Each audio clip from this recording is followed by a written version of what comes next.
तो पेश करता हूँ आपके सामने एक छोटी सी कविता जो उन लोगों के लिए लिखी गई है जो ये कहते हैं कि हमारे धर्म में तो युद्ध करने के लिए कहा गया है।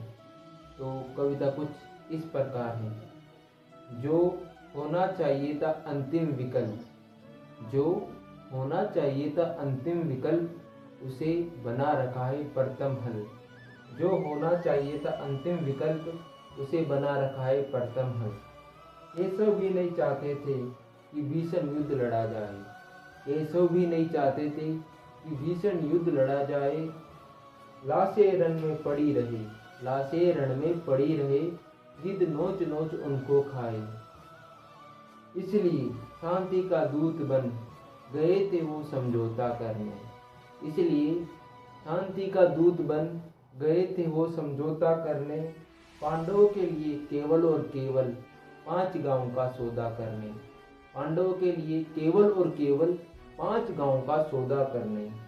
पर दुर्योधन के अहंकार ने यह बात भी न स्वीकार की, पर दुर्योधन के अहंकार ने यह बात भी न स्वीकार की। जो बात थी प्यार की उसने समझी हार की, जो बात थी प्यार की उसने समझी हार की। बस उसके बाद बट गए 2 अलग अलग दल। जो होना चाहिए था अंतिम विकल्प, उसे बना रखा है प्रथम हल।